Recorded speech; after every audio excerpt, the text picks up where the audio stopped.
So apparently in the last few months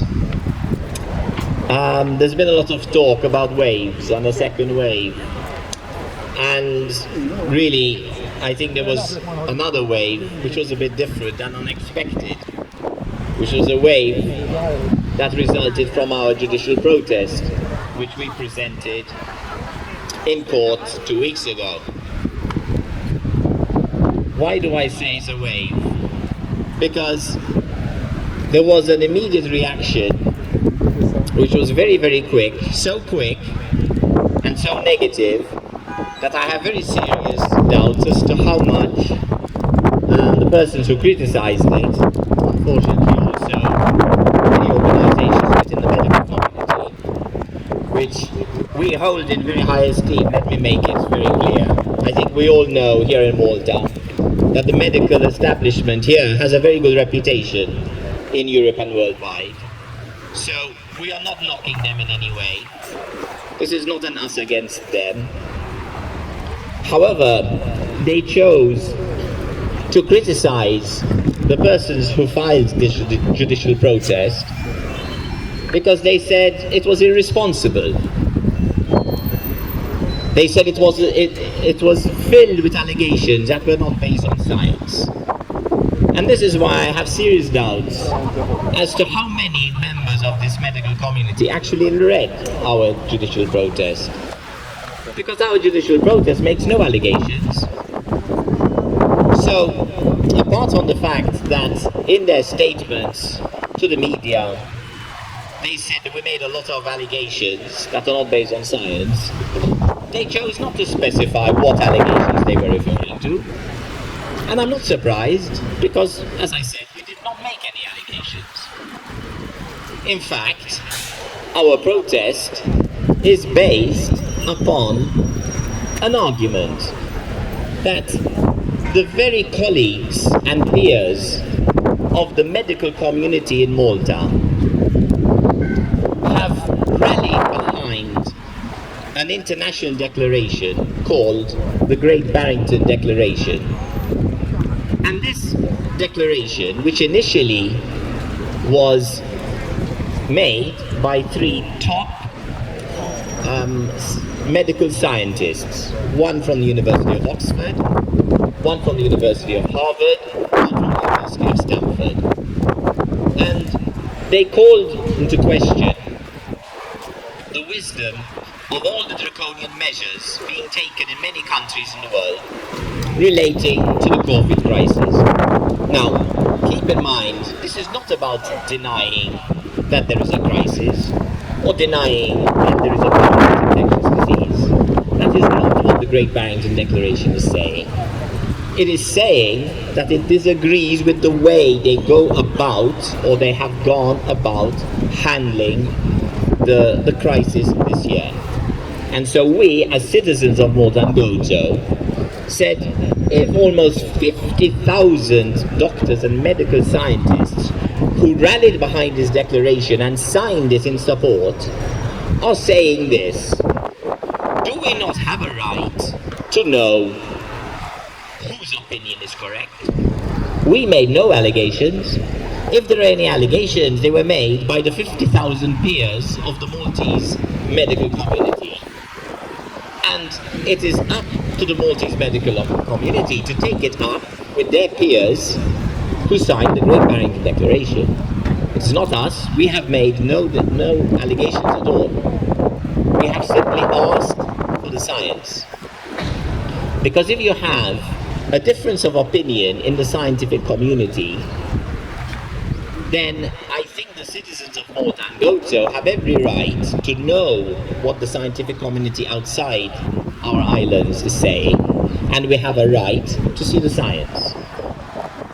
Now, if the policies that are being issued on these islands are minor and not draconian, and they do not affect our rights and our civil liberties, then you'd say, well, you know, we appoint a government, the government chooses policies, who are we as representatives, as residents, to keep challenging government policies? So that would be a fair argument. That's why we have governments. But when those policies restrict fundamental human rights and other civil liberties, then that is an exception. Then automatically we do have a right to see the science.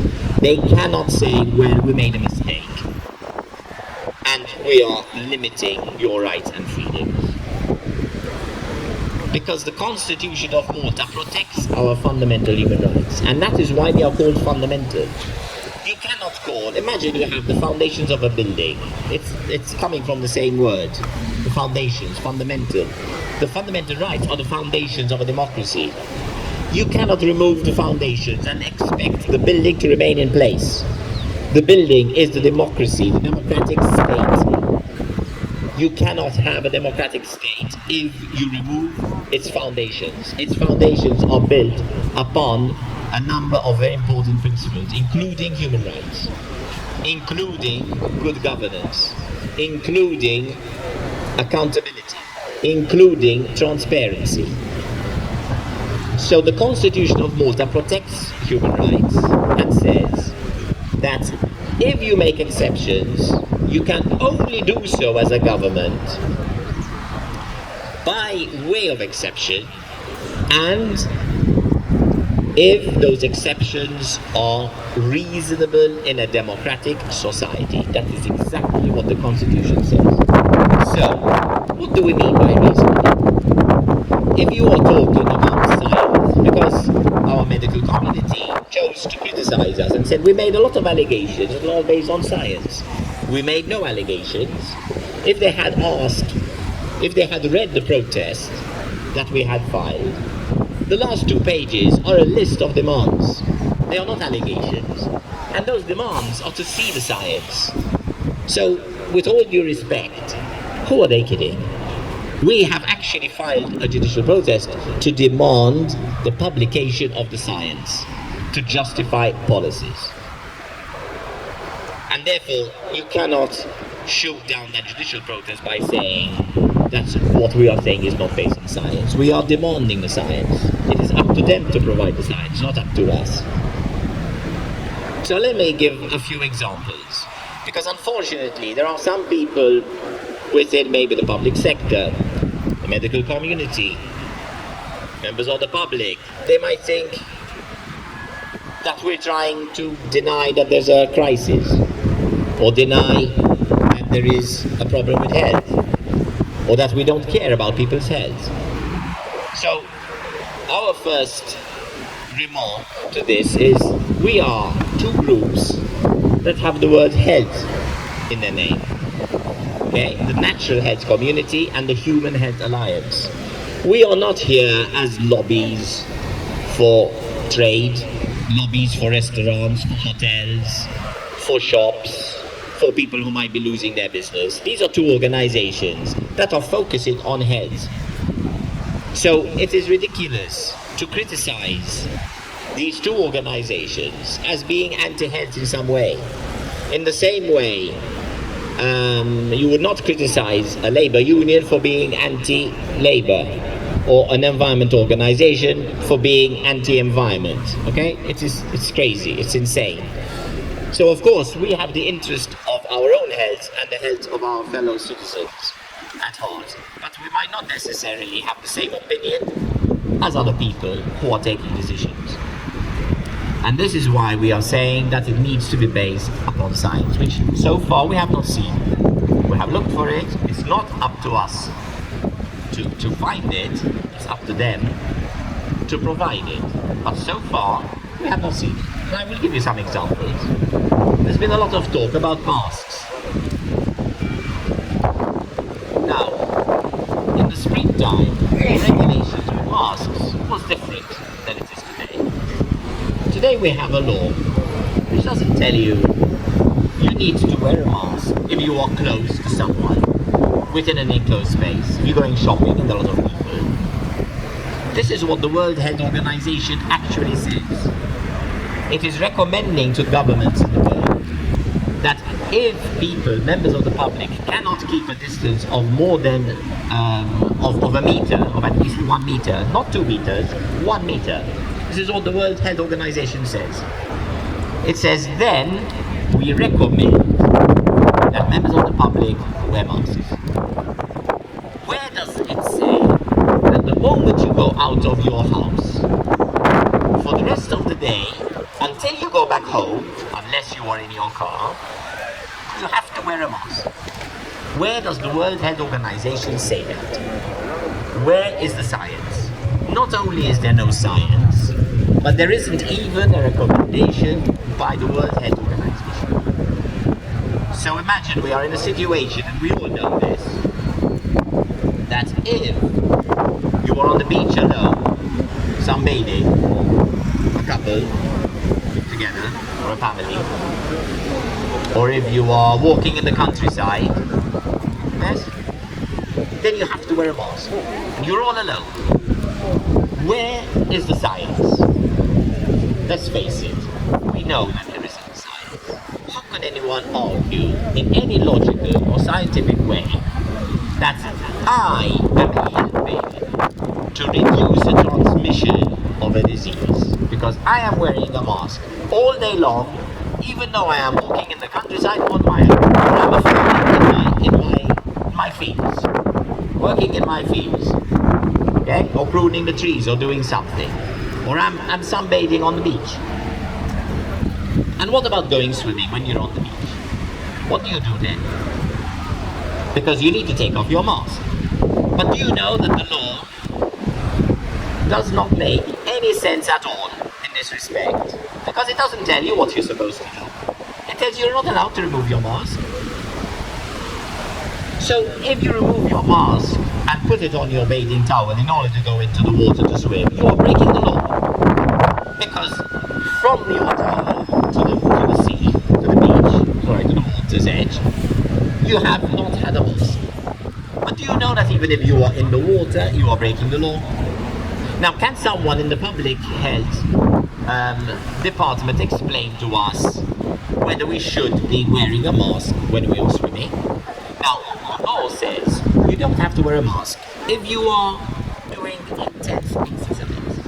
But if you are just swimming and bathing in the water, and maybe even halfway in, it's not intense exercise, or fast walking. Who is to decide what is intense exercise? Is a warden going to decide if it's intense exercise or not? So if you are swimming normally, it would not be intense exercise. So you are breaking the law. And no one can say, no, but you're in the sea. Yes, but the law does not say that if you are in the sea, it doesn't count. Because the laws apply to the territory of Malta. And if you are in the sea, in a bay, that is part of the territory of Malta. Because those are what's called the inland waters. The inland waters are part of the territory of Malta. So you are still breaking the law. And yet if your mask gets wet, it's useless.